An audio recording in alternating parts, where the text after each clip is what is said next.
and restore sharp image. Turns out he was lucky because we have been working on this problem for a while, and we have built a prototype to solve it. To show it, I'll just load the image into the Photoshop plugin we developed. And you can see there are a lot of controls here because it's still an early prototype. To save some time, I just load some predefined parameters which contain only a few numbers. So the first thing to do with this tool is to click the Analyze button, which analyzes how the image was blurred at the first place. The system then does the heavy lifting under the hood, which involves some intensive computation that I won't try to explain here. The output of this step is something we call a blur kernel, which you will see in a moment. This is a kind of slow computer. Oh, no, here it is. It's essentially a grayscale image showing how the image was blurred. Formally, it's called point spray function. But you can also view it as a motion trajectory of the camera when the shutter was open. So next thing to do is to use it to restore sharp image. And here it is. No way. Yes. No way, that's impossible. That's two photographs. Wait, there's no way you did that. Yes, way, you way. You way, no way. No way, you way. Yeah, so you can see it's pretty sharp here. You can see. How does it do that? There's an algorithm behind it. So a what? The computer algorithm. I didn't. Algorithm? What's an algorithm? We'll talk at Weezer. Okay. So yeah, if you look at this small poster, I'm gonna switch back to original. You can see how much improvement we have done on this example. Now, our system not only makes blurry images look better, they can also help recover some important information from the image. So here is a poster image I shot using my cell phone camera.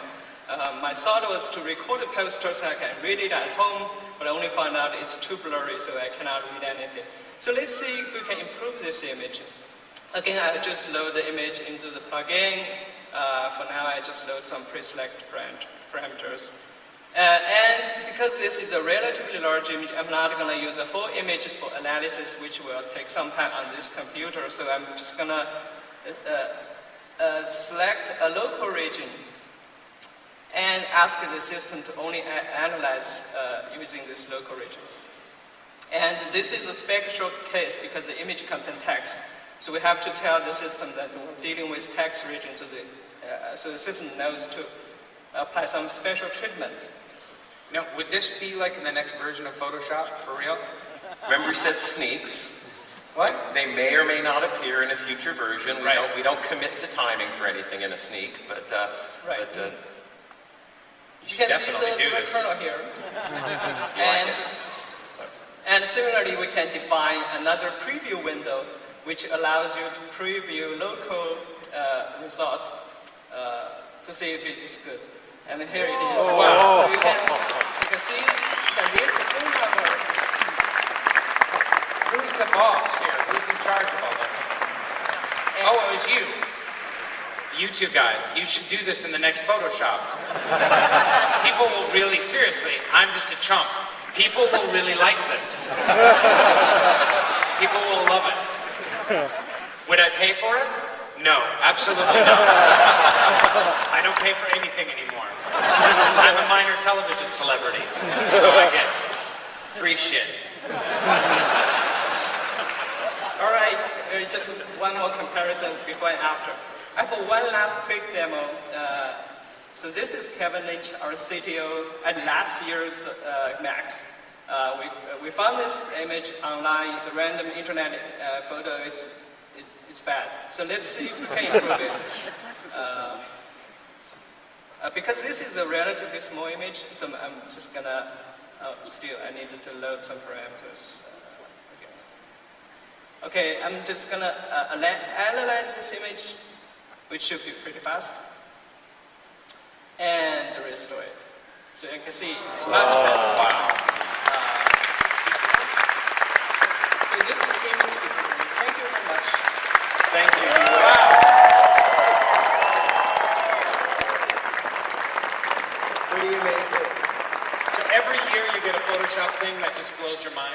have a history of mind-blowing Photoshop demos at Sneaks. A couple years ago, you would have seen things like automatically removing elements from pictures and seamlessly correcting the background, which actually did ship in Photoshop CS5. So that's an example of something we showed at a Sneak that's in shipping software today. Yeah. So, yes, exactly.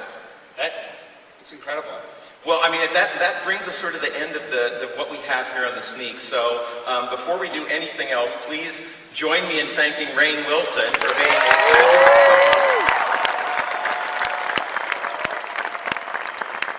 It's been an honor and a pleasure. and I really need you to sign this for Teresa or I can't go back to the office. Okay.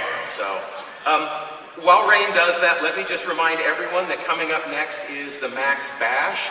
You know, please go over there, come see Weezer, our special musical guest. We will have food, we will have drink, food from Wolfgang Puck, some of the award-winning food trucks from the Los Angeles area, all here. Don't forget your hoodies, it's chilly out there.